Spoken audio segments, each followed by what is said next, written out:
What is going on, guys, and welcome to CSS tutorial. In this video we're actually going to talk about the most important thing in the CSS in my opinion, and that is actually the CSS box model. And let me show you what I mean. You can see that I have over here a picture, and just to show you that I'm not doing any kind of black magic, over here I just download this picture over here and I saved it, and I obviously placed it in my HTML document over here. And over here I have two paragraphs that I have here underneath, right? And if you don't understand this picture right now, you will actually, once this video done, is you're gonna actually understand very clearly. So I have this paragraph over here and I have this H1 heading, right? So if I go over here and if I just say that I want to style this paragraph, and again I'm just going to use the background color because I think that's going to be the best way to actually show everything. So I'm just going to go this with aqua, right? So now you can see that I have my paragraph that has a background color aqua. I mean, we have covered this, so it's not a big deal, right? However, you can right away notice that this element P paragraph, right, actually resembles the box.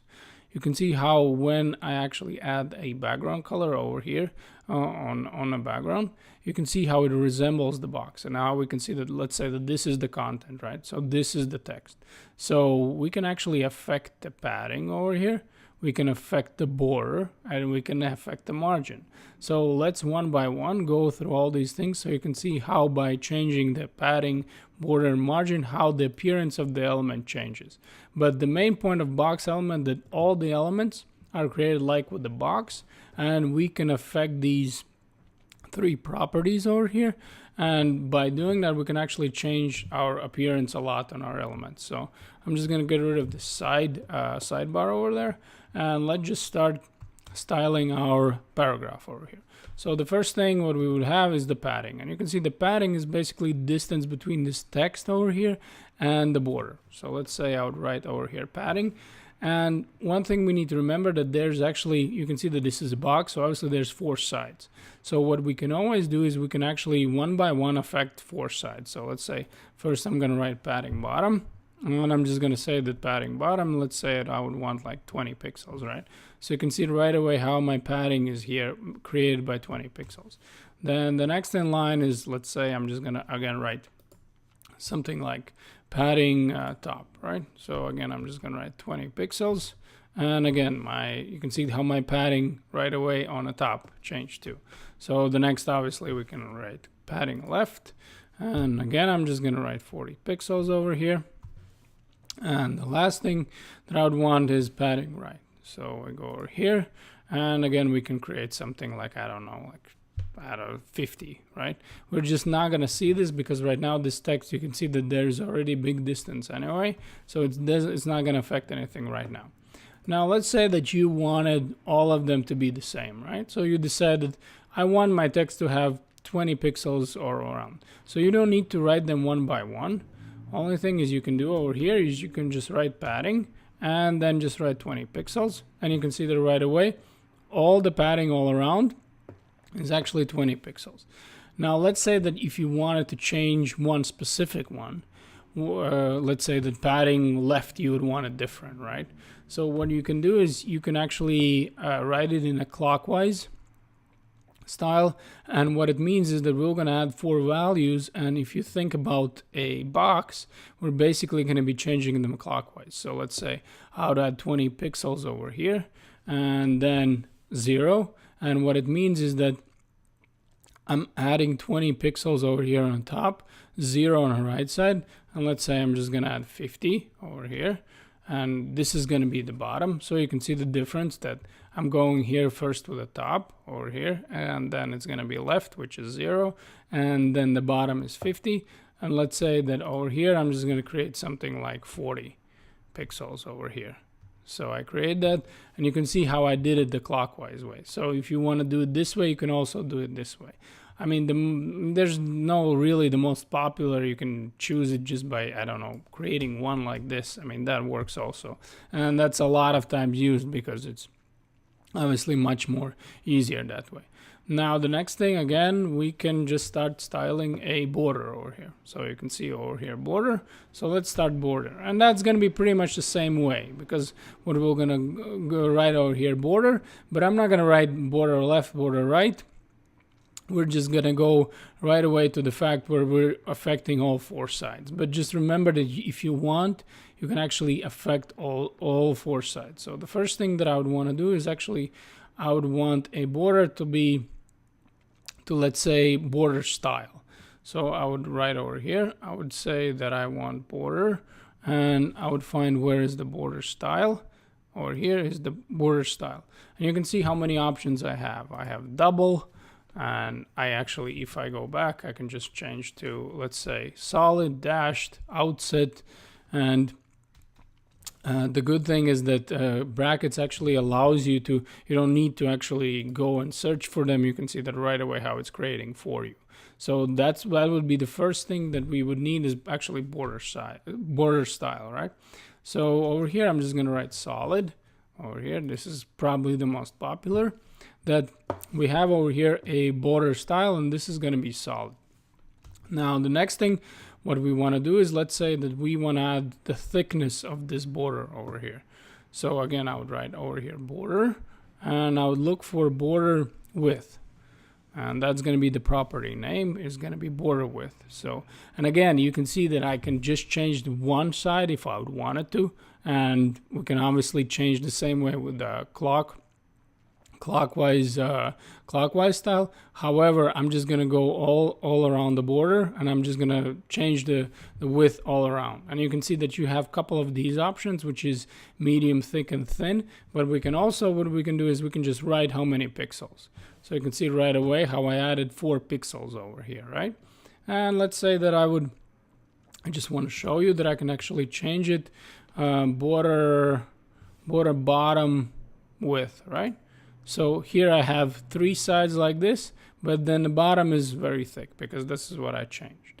Now another thing that I want to show you is that with the border, we can actually use a shorter way where we actually write a property, just say let's border, and then we write over here, the first thing we were going to write thickness, then we're going to write what would be the size, style is going to be solid. And over here, we're just going to close it out. And you can see that I have right away, I have 2 pixel solid border all around, right? And the last thing that we could actually add over here is the color. So let's say I got blue, right? So you can see that I have the border that it's a blue color. And obviously, if I wanted to, I could go over here. And if I wouldn't have this blue, then I could obviously go here and search for border color, right? So over here I go border color and whatever, and then again I can choose whatever colors I want because of the brackets, because they allow me so many options. But the shorter way is actually going over here and just writing, and let's say that I want green, right? Again, I have a green border. Now the last thing that I want to cover is actually margin, and margin is the distance in between the elements here. So what I'm going to do is over here, I just want to show you how it works a little bit better. So what I'm going to do is I'm just going to copy this one over here, and I'm just going to set it for my H1, the other element that I have over here, and I'm just going to paste it. And you can see that I have right now two elements that are styled the same way. And what is the margin? You can see margin is the distance in between them, right? So again, I can affect all 4 sides at once, or I can just do side by side. So just to show you how we can actually get 2 elements together, you can see that I am affecting right now the paragraph element, right? So what I would do over here, I would write margin, and I would say margin bottom, because that's what I'm interested in this distance in between. And then I would say that I wanted 0 pixels, right? Actually, just write 0. So this is going to be our margin bottom. But technically nothing changed because still this element by default has a margin to the top. So what we would need to do over here is we would actually need to write margin, and here we would need to affect margin top, and here we would write 0. Now you can see how right away how both elements are together, right? how they both basically, I made them side by side. Well, not side by side, one top of each other by using the margins. And obviously you can see these margins over here, left and right. So if we would want to create some type of, let's say that if I would write over here, I would say that I want my paragraph element to be margin left to be 0. I could do that. And if I would want, let's say, margin right to be 0, I could also do that. So margin right is going to be 0. We can do that. And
so obviously the same way how we're affecting the top and bottom margins, we can affect left and right. So over here I can just write margin, let's say left for my paragraph over here, and I would say that I want this margin to be, I don't know, let's say 25 pixels, right? So you can see how my box right away moved, right? And over here I would write margin right, and I would say that I would want the margin right to be, let's say, I don't know, like 15 pixels. So this one, you can see that how it's moving away from the right side over here. Now let's do something that's sometimes tricky, and that is when we want our elements all the way to the right and left, right? Let's say that we would want to create something like border over here to be completely 0. So I go over here and then I write 0, and you can see that nothing is happening. And you're like wondering, well, why is nothing is happening? Because by default, the body element has its own like margins and paddings. So what usually when we are making CSS, what we want to do is actually create for the whole body. We just go margin 0 over here, and you can see how all the elements right away had enough space, apart from margin right over here, because it's set by default that I wanted 15 pixels, and I would obviously want a padding also to be set to 0. So now what we always do is we actually set the body margin padding to be 0, so then whatever we are affecting, we can actually do it. And then we can change it. If we want margin left to be 0, we can have it 0. If we want it 10, we can actually have it 10 pixels. However, if we're going to be trying to make it 0 by not changing over here the body, you'll be always stuck, because there is by default a margin all around our document. This is going to be it for this video, guys. Thank you very much for watching, and I'll see you next video.